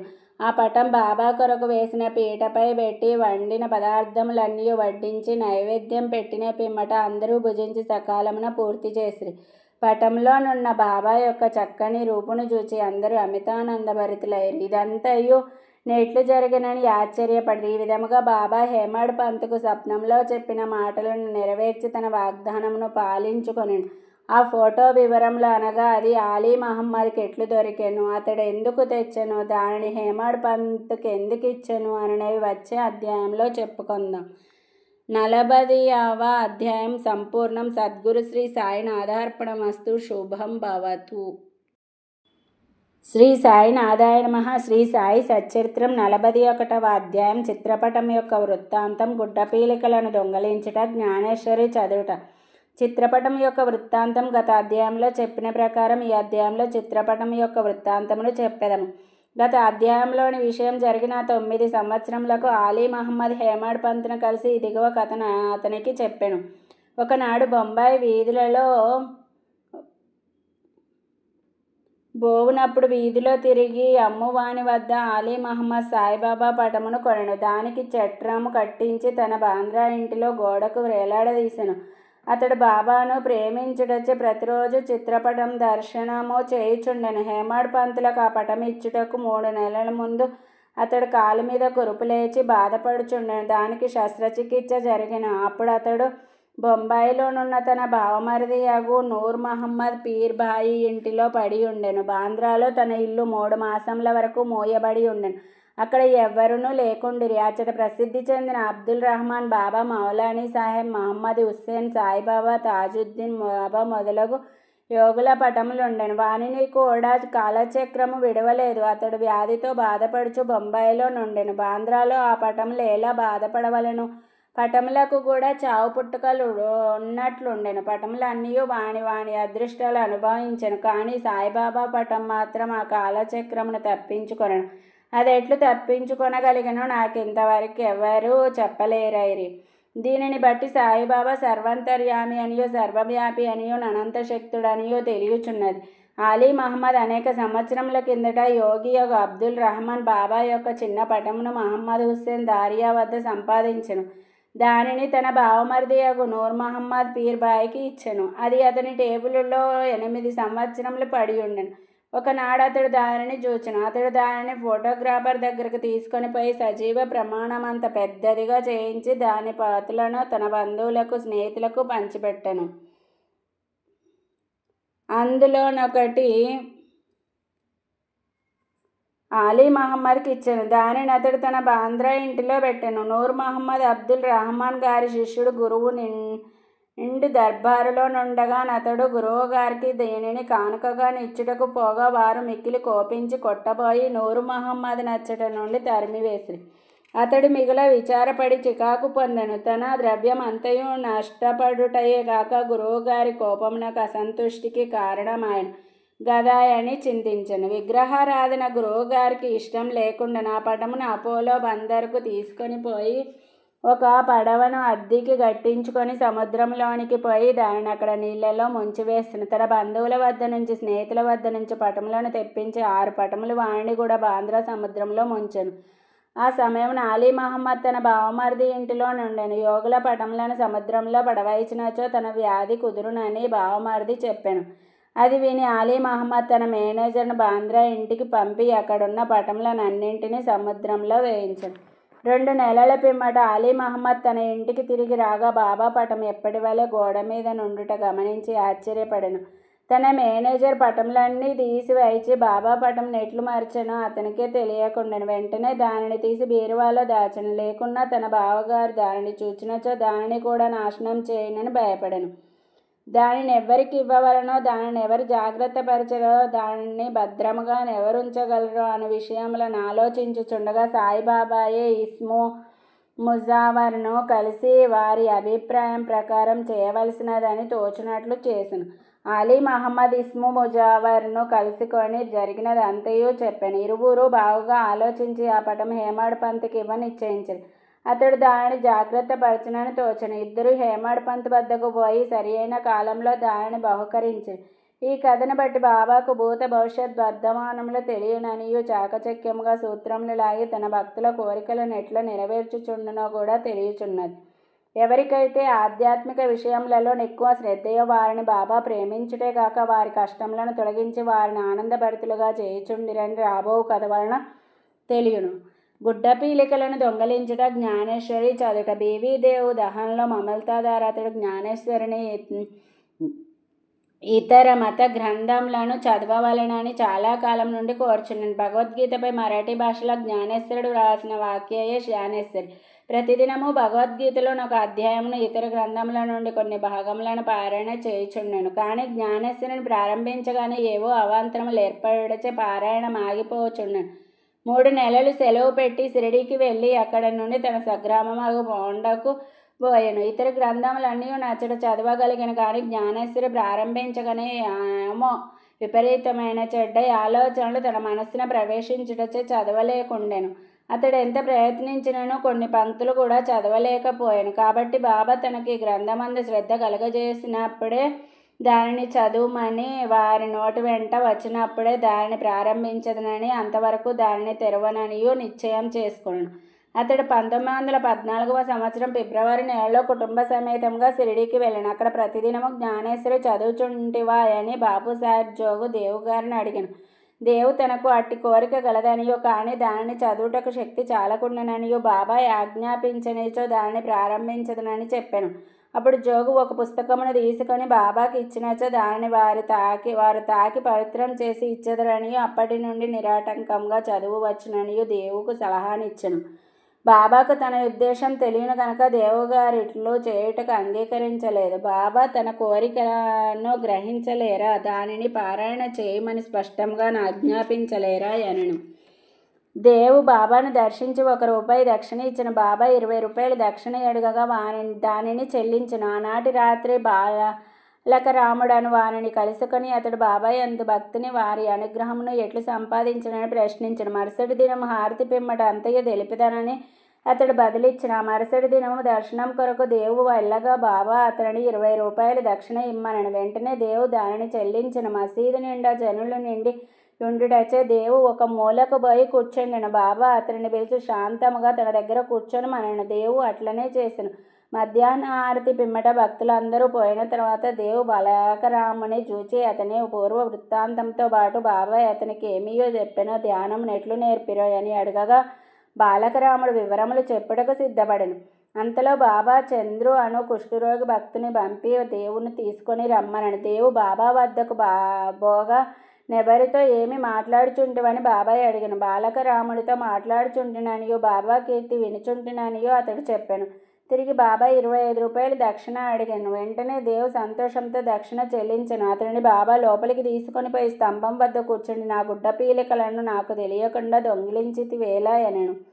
దేవు తనకు ఆ గుడ్డ పీలికల గూర్చి ఏమీయో తెలియదనను. బాబాయ్ అతడిని వెతుకుమనను. అతడు వెతికెను, కానీ అతడు ఏమీయో దొరకలేదు. బాబా కోపగించిట్లను, ఇక్కడ ఇంకెవ్వరూ లేరు, నీవొక్కడివే దొంగవు, ముసలితనముచే వెంట్రుకలు పండినప్పటికీ ఇచ్చటికి దొంగిలించుటకు వచ్చితివా అని కోపగించెను. బాబా మతి చెడిన వాని వలె తిట్టి కోపగించి చివాట్లు పెట్టెను. దేవు నిశ్శబ్దంగా కూర్చుండెను. దేవు తాను సటకా దెబ్బలు కూడా తినునేమో అనుకొనెను. 1 గంట తర్వాత బాబా అతనిని వాడాకు వెళ్ళుమని దేవు అచ్చటికేగి జరిగినదంతయు జోగుకు బాలకరామునకు తెలియజేసెను.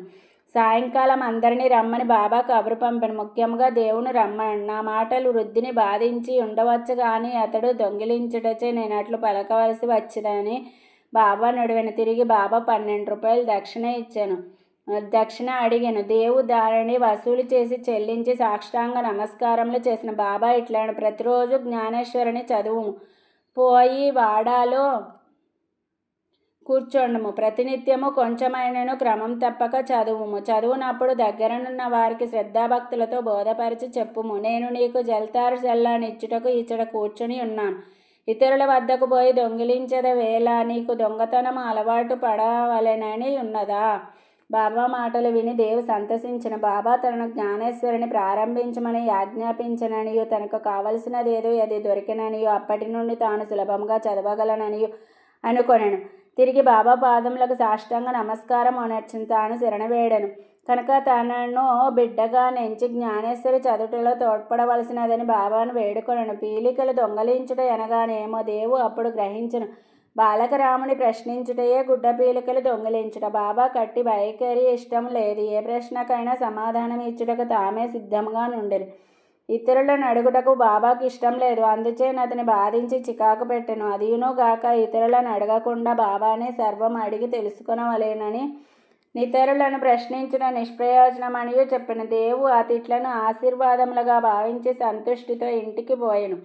ఆ సంగతి అంతటితో సమాప్తి కాలేదు. బాబా చదువుమని ఆజ్ఞాపించి ఊరుకొనలేదు. 1 సంవత్సరం లోపుగా బాబా దేవు వద్దకు వెళ్ళి వాని అభివృద్ధి కనుగొనను. 1914వ సంవత్సరం ఏప్రిల్ నెల 2వ తేదీ గురువారం ఉదయం బాబా స్వప్నంలో సాక్షాత్కరించి పై అంతస్తులో కూర్చుండి జ్ఞానేశ్వరి బోధపడుచున్నదా లేదా అని అడిగాను. లేదు అని దేవు జవాబిచ్చాను. బాబా ఇంకా ఎప్పుడు తెలుసుకొనేదవు? దేవు కండ్ల తడి పెట్టుకొని నీ కృపను వర్షింపనిదే పారాయణం చికాకుగానున్నది. బోధపడుట చాలా కష్టంగానున్నది. నేను దీనిని నిశ్చయముగా చెప్పుచున్నాను అని బాబా. చదువునప్పుడు నీవు తొందరపడుచున్నావు. నా ముందర చదువుము, నా సమక్షమున చదువుము. దేవు ఏమి చదవవలెను? బాబా ఆధ్యాత్మ చదువుము. పుస్తకమును తీసుకొని వచ్చుటకు దేవు వెళ్ళెను. అంతలో మెలకువ వచ్చి కండ్లు తెరిచెను. ఈ దృశ్యమును చూచిన పిమ్మట దీవుకెంతో ఆనందము సంతోషము కలిగెను. చదువరులే గ్రహింతురుగాక. 41వ అధ్యాయం సంపూర్ణం. సద్గురు శ్రీ సాయినాథార్పణమస్తు. శుభం భవతు. ఓం శ్రీ సాయినాథాయ నమః. శ్రీ సాయి సచ్చరిత్రం 42వ అధ్యాయం. బాబా సమాధి చెందుటను ముద్దుగా సూచించుట, రామచంద్ర తాత్య కోతే పాటిల్ను మరణం తప్పించుట, లక్ష్మీబాయి షిందేకు దానం, బాబా సర్వజీవ వ్యాపి. ఈ అధ్యాయంలో బాబా తమ దేహంను చాలించిన వృత్తాంతం వర్ణితము. గత అధ్యాయములలో చెప్పిన లీలలు బాబా కృపయను కాంతిచే ఐహిక జీవితమందలి భయం నెట్లో త్రోసివేయగలమో, మోక్షానికి మార్గం నెట్లు తెలుసుకొనగలమో, మన కష్టములను సంతోషంగా నెట్లు మార్చగలమో చెప్పును. సద్గురుని పాదార విందములను జ్ఞప్తి అందుంచుకొనినచో మన కష్టములు నశించును. మరణం దాని నైజమును కోల్పోవును. ఐహిక దుఃఖమును నశించును. ఎవరైతే తమ క్షేమమును కోరెదరో వారు శ్రీ సాయి లీలలను జాగ్రత్తగా వినవలను. అది వారి మనస్సును పావనం చేయును. బాబా సమాధి చెందుటకు ముందుగా సూచించుట. చదువరులు ఇంతవరకు బాబా జీవిత కథలను వింటిరి. ఇప్పుడు వారు మహాసమాధిని ఎట్లు పొందిరో వినెదరుగాక. 1918 సెప్టెంబర్ 28వ తేదీన బాబాకు కొంచెం జ్వరం తగిలెను. జ్వరం 2-3 దినములుండెను. కానీ అటు తర్వాత బాబా భోజనం మానెను. అందుచేత క్రమముగా బలహీనులైరి. 17వ రోజు అనగా 1918వ సంవత్సరం అక్టోబర్ 15వ తేదీ మంగళవారం 2:30 బాబా భౌతిక శరీరమును విడిచిరి. ఈ విషయం 2 సంవత్సరములకు ముందే బాబా సూచించిరి కానీ అది ఎవరికీ బోధపడలేదు. అది ఇట్లు జరిగెను. 1916వ సంవత్సరం విజయదశమి నాడు సాయంకాలం గ్రామంలోని వారందరూ సీమోల్లంఘన మోనర్చి తిరిగి వచ్చుచుండగా బాబా హఠాత్తుగా కోపోద్రిక్తులై సీమోల్లంఘనమనగా గ్రామపు సరిహద్దును దాటుట. బాబా తమ తలగుడ్డ కపిని లంగోటి తీసి వారిని చించి ముందున్న దునిలోనికి విసిరవేచిరి. దీని మూలముగా దుని ఎక్కువగా మండజొచ్చును. ఆ కాంతితో బాబా మిక్కిలి ప్రకాశించెను. బాబా అక్కడ దిగంబరులై నిలిచి ఎర్రగా మండుచున్న కండ్లతో బిగ్గరగా ఇట్లు అరిచెను. ఇప్పుడు సరిగా గమనించి నేను హిందువునో మహమ్మదీయుడనో చెప్పుడు. అచ్చటనున్న ప్రతివాడు గడగడ వణికిపోయాను. బాబా వద్దకు పోవటకు ఎవ్వరునూ సాహసించలేకపోయారు. కొంతసేపటికి బాగోజీ షిందే ధైర్యంతో దగ్గరకు పోయి లంగోటిని కట్టి ఇట్లనెను. బాబా సీమోల్లంఘనము నాడు ఇదంతయు నేమి. ఈరోజు నా సీమోల్లంఘనం అనుచో బాబా సటకాతో నేలపై కొట్టెను. బాబా రాత్రి 11 గంటల వరకు శాంతించలేదు. ఆ రాత్రి చావడి ఉత్సవం జరుగునో లేదో అని అందరూ సంశయించిరి. 1 గంట తర్వాత బాబా మామూలు స్థితికి వచ్చెను. ఎప్పటి వలె దుస్తులు వేసుకొని చావడి ఉత్సవమునకు తయారైను. ఈ విధముగా బాబా తాము దసరా నాడు సమాధి చెందుదునని సూచించిరి కానీ అది ఎవరికీ అర్థం కాలేదు. దిగువ వివరించిన ప్రకారం బాబా మరి ఒక్క సూచన కూడా చేసిరి.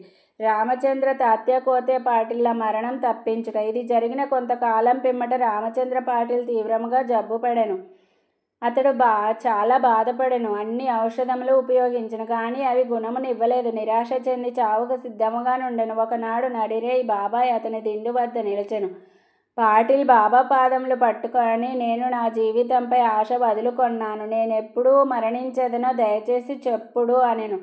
దాక్షిణ్యమూర్తి అగు బాబా, నీవు ఆతురపడవద్దు. నీ చావు చీటీ తీసివేసి తిని త్వరలో బాగుపడదు. కానీ తాత్యాకోతే పాటిల్ గూర్చి సంశయించుచున్నాను. అతడు శక సంవత్సరం 1840 1918 విజయదశమి నాడు మరణించును. ఇది ఎవరికినీ తెలియనీయకు, వానికి కూడా చెప్పవద్దు. చెప్పినచో మిక్కిలి భయపడును అనిరి. రామచంద్ర దాదా జబ్బు కుదిరెను. కానీ అతడు తాత్య గురించి సంశయించుచుండెను. ఏలన బాబా మాటకు తిరుగులేదు కనుక తాత్య 2 సంవత్సరములలో మరణం చెందుననుకొనెను. దీనిని రహస్యముగా నుంచెను. ఎవరికినీ తెలియనీయలేదు. కానీ బాలశింపికి మాత్రమే చెప్పెను. రామచంద్ర పాటిల్లు, బాలశింపి ఈ ఇరువురు మాత్రమే తాత్య గురించి భయపడుచుండిరి. రామచంద్ర దాదా త్వరలో ప్రక్క నుండి లేచి నడవసాగెను. కాలం వేగంగా కదిలిపోయిన. 1918 భాద్రపదం ముగిసిన. ఆశ్వయుజ మాసం సమీపించుచుండెను. బాబా మాట ప్రకారం తాత్య జబ్బుపడెను. మంచం పట్టెను. అందుచే బాబా దర్శనమునకై రాలేకుండెను. బాబా కూడా జ్వరంతో నుండెను. తాత్యకు బాబా యందు పూర్తి విశ్వాసం ఉండెను. బాబా శ్రీహరిని పూర్తిగా నమ్మి ఉండెను. దైవమే వారి రక్షకుడు. తాత్య రోగం అధికమయ్యను. అతడు కదలలేకపోయాను. ఎల్లప్పుడూ బాబానే స్మరించుచుండెను. బాబా పరిస్థితి కూడా క్షీణించెను. విజయదశమి సమీపించుచుండెను. రామచంద్ర దాదాయు బాలశింపియు తాత్య గురించి మిగుల భయపడిరి. వారి శరీరములు వణకజొచ్చెను. శరీరమంతయు చెమటలు పట్టెను. బాబా నుడివిన ప్రకారం తాత్య చావు దగ్గరకు వచ్చెననుకొనిరి. విజయదశమి రానే వచ్చెను. తాత్య నాడి బలహీనమైనను. త్వరలో ప్రాణం విడుచునని అనుకొనిరి. ఇంతలో గొప్ప వింత జరిగెను. తాత్య నిలిచెను. అతని మరణం తప్పెను. అతనికి బదులుగా బాబా దేహత్యాగం చేసెను. వారిలో వారు మరణం మార్చుకొన్నట్లు కనిపించెను. బాబా తన ప్రాణమును తాత్య కోసం సమర్పించెనని జనులను కొనిరి. బాబా ఎందుకిట్లు చేసినో బాబాకే తెలియను. వారి కృత్యముల గోచరములు ఈ విధముగా బాబా తమ సమాధిని సూచించిరి. తమ పేరుకు బదులు తాత్య పేరు తెలిపిరి. ఆ మరుసటి ఉదయం అనగా అక్టోబర్ 16వ తేదీన పండరీపురంలో దాసగనుకు బాబా స్వప్నమున సాక్షాత్కరించి ఇట్లనిరి. మసీదు కూలిపోయినది. వర్తకులు నన్ను చాలా చికాకు పెట్టిరి కనుక ఆ స్థలమును విడిచిపెట్టినాను. ఈ సంగతి నీకు తెలియజేయుటకై వచ్చినాను. వెంటనే అక్కడకు పొమ్ము. నన్ను చాలినన్ని పుష్పములచే కప్పుము. షిరిడీ నుంచి వచ్చిన ఉత్తరం వలన కూడా దాసగనికి సంగతి తెలిసెను. అతడు వెంటనే శిష్యులతో షిరిడీకి చేరను. భజన కీర్తన ప్రారంభించిన. బాబాను సమాధి చేయుటకు ముందు రోజంతయు భగవన్నామస్మరణ చేసిన. భగవన్నామస్మరణ చేయుచున్న ఒక చక్కని పువ్వుల హారమును స్వయముగా గుచ్చి దానిని బాబా సమాధిపై వేసెను. బాబా పేరుతో అన్నదానం చేసిన. లక్ష్మీబాయి షిందేకు దానం. దసరా లేదా విజయదశమి హిందువులకు గొప్ప శుభ సమయం. ఈ దినమున బాబా సమాధి చెందుటకు నిశ్చయించుకొనుట మిగుల సవ్యముగా నున్నది. కొన్ని దినముల నుండి వారు వ్యాధిగ్రస్తులుగా నుండిరి. లోపల మాత్రం పూర్ణ చైతన్యులుగా నుండిరి. చివరి సమయం అప్పుడు హఠాత్తుగా ఎవరి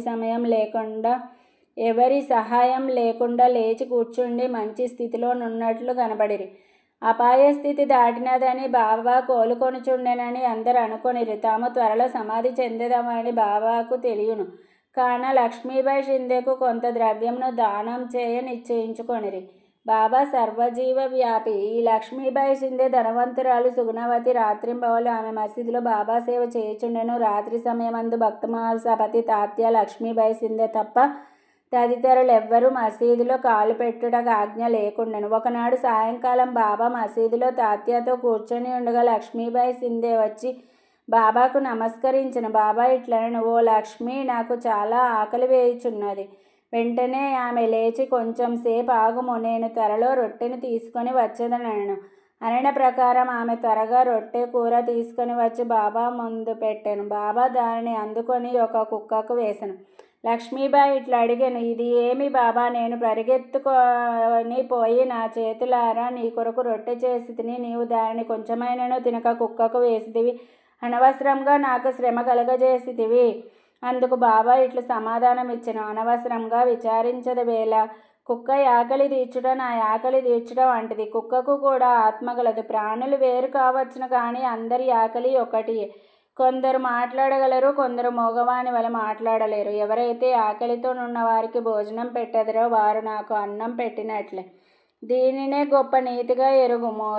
ఇది చాలా చిన్న విషయం గాని బాబా దానివల్ల గొప్ప ఆధ్యాత్మిక సత్యంను బోధించిరి. ఇతరులకు ఎట్టి బాధయు కలగకుండా నిత్య జీవితంలో దానిని ఆచరణలో పెట్టుట ఏటులో చూపించిరి. ఆనాటి నుండి లక్ష్మీబాయి రొట్టె పాలు భక్తి ప్రేమలతో బాబాకు పెట్టుచుండెను.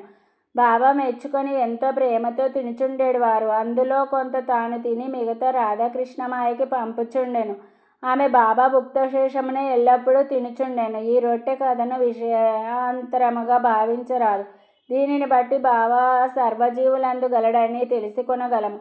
బాబా సర్వవ్యాపి, చావు పుట్టుకలు లేనివారు, అమరులు. బాబా లక్ష్మీబాయి సేవలను జ్ఞప్తి అందుంచుకొనిరి. ఆమెను మరచెదరెట్లు. బాబా తన భౌతిక శరీరమును విడిచినప్పుడు తన జేబులో చేయి పెట్టి ఒకసారి 5 రూపాయలు, ఇంకొకసారి 4 రూపాయలు, మొత్తము 9 రూపాయలు తీసి లక్ష్మీబాయికి ఇచ్చిరి. ఈ సంఖ్య 21వ అధ్యాయంలోని నవవిధ భక్తులను తెలియజేయును.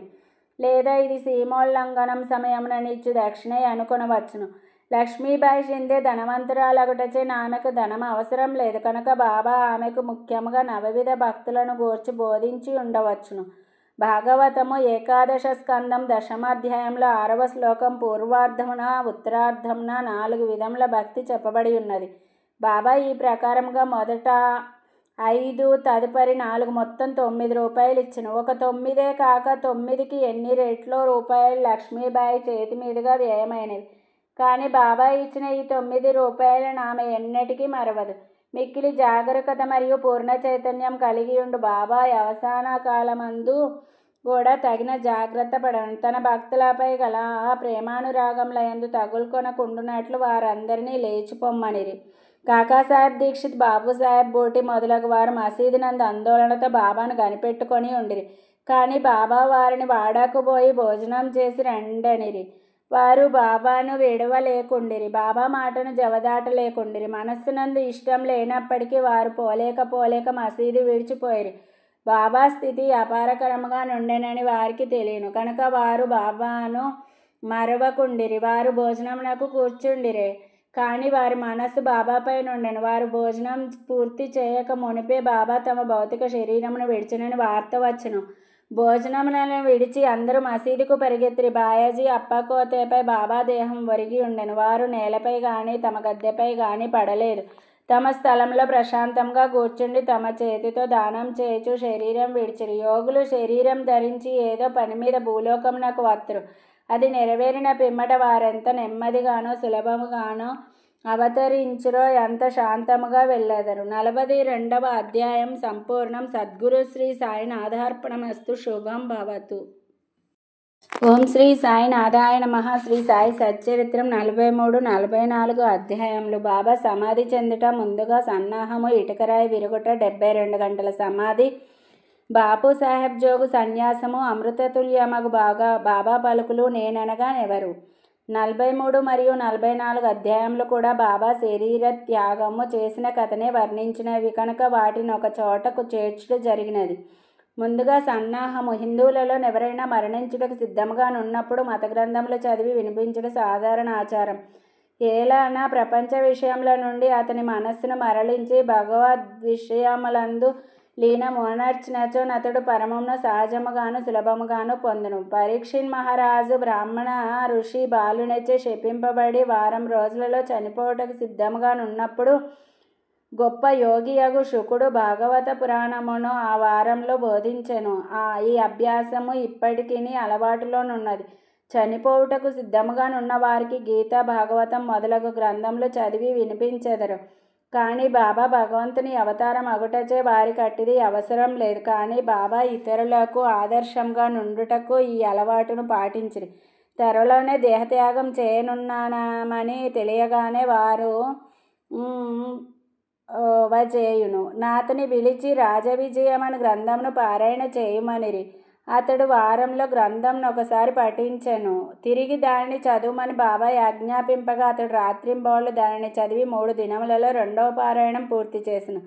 ఈ విధముగా 11 దినములు గడిచెను. అతడు తిరిగి 3 రోజులు చదివి అలసిపోయాను. బాబా అతనికి సెలవిచ్చి పొమ్మనను. బాబా నెమ్మదిగా నుండి ఆత్మానుసంధానంలో మునిగి చివరి క్షణమునకై ఎదురు చూచుచుండిరి. 2-3 దినముల ముందు నుండి బాబా గ్రామంలో బయటకు పోవుట, భిక్షాటనం చేయటం మొదలగునవి మాని మసీదులో కూర్చుండిరి. చివరి వరకు బాబా చైతన్యంతో నుండి అందరినీ ధైర్యంగా నుండుడని సలహా ఇచ్చిరి. వారెప్పుడు పోయేదరో ఎవరికీ తెలియనీయలేదు.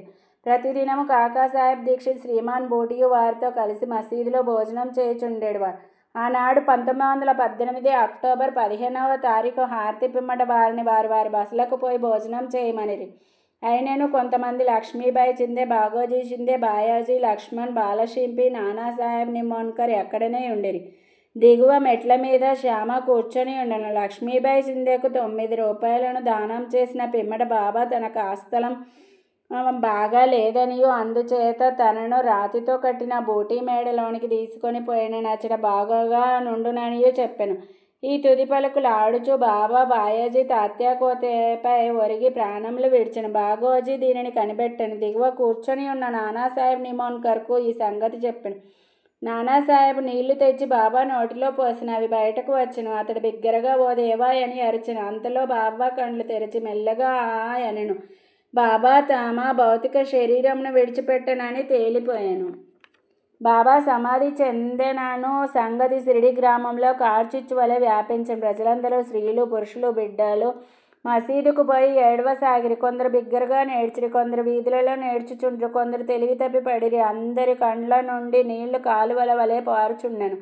అందరూ విచారగ్రస్తులైరి. కొందరు సాయిబాబా చెప్పిన మాటలు జ్ఞాపకం చేసుకుని మొదలెడిరి. మునుముందు 8 ఏండ్ల బాలునిగా ప్రత్యక్షం అయ్యేదనని బాబా తమ భక్తులతో చెప్పిరని ఒకరనిరి. ఇవి యోగీశ్వరుని వాక్కులు కనుక నెవ్వరూ సందేహింపనక్కరలేదు. ఏలైనా కృష్ణావతారంలో శ్రీ మహావిష్ణువు ఈ కార్యం ఉనర్చెను. సుందర శరీరంతో ఆయుధములు గల చతుర్భుజములతో శ్రీకృష్ణుడు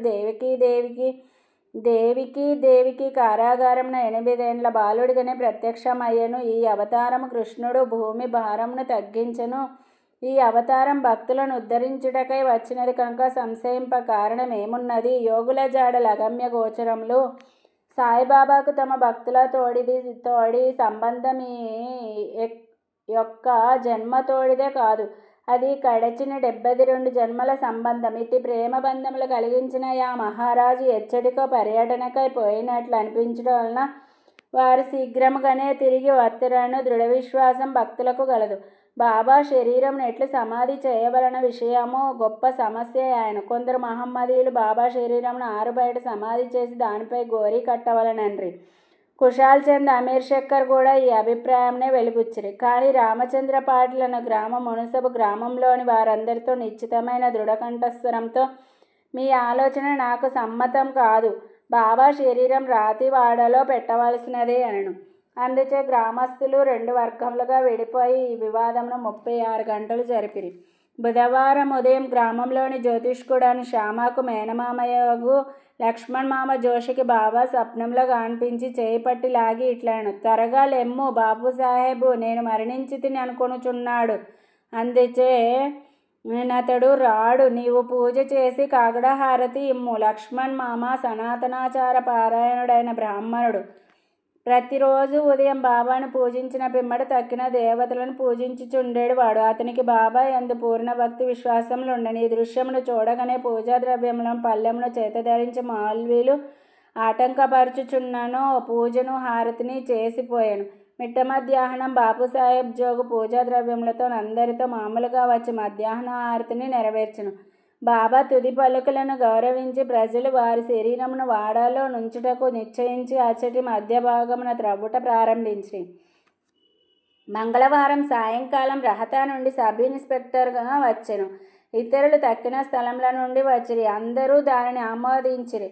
ఆ మరుసటి ఉదయం అమీర్ భాయి బొంబాయి నుండి వచ్చెను. కోపర్గాం నుండి మమల్తాదార్ వచ్చెను. ప్రజలు భిన్నాభిప్రాయములతో ఉన్నట్లు తోచెను. కొందరు బాబా శరీరమును బయటనే సమాధి చేయవలనని పట్టుబట్టిరి కనుక మమల్తాదార్ ఎన్నిక ద్వారా నిశ్చయించవలనని వాడాను ఉపయోగించుటకు 2 రెట్ల కంటే ఎక్కువ నోట్లు వచ్చెను. అయినప్పటికీ జిల్లా కలెక్టర్తో సంప్రదించవలనని అతడనెను. కనుక కాకాసాహెబ్ దీక్షిత్ అహ్మద్ నగర్ పోవుటకు సిద్ధపడిన. ఈ లోపల బాబా ప్రేరేపణ వల్ల 2వ పార్టీ యొక్క మనసు మారెను.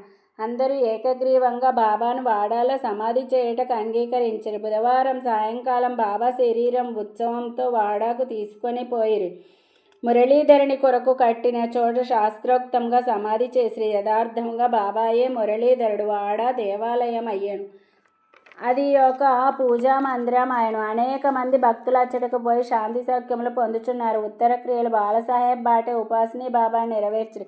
ఉపాసిని బాబాకు గొప్ప భక్తుడు. ఈ సందర్భంలో ఒక విషయం గమనించవలను. ప్రొఫెసర్ నార్కే కథనం ప్రకారం బాబా శరీరం 36 గంటలు గాలి పట్టినప్పటికీ అది బిగిసిపోలేదు. అవయవములన్నీ సాగుచుండెను. బాబా కపిని చింపకుండా సులభంగా తీయగలిగిరి.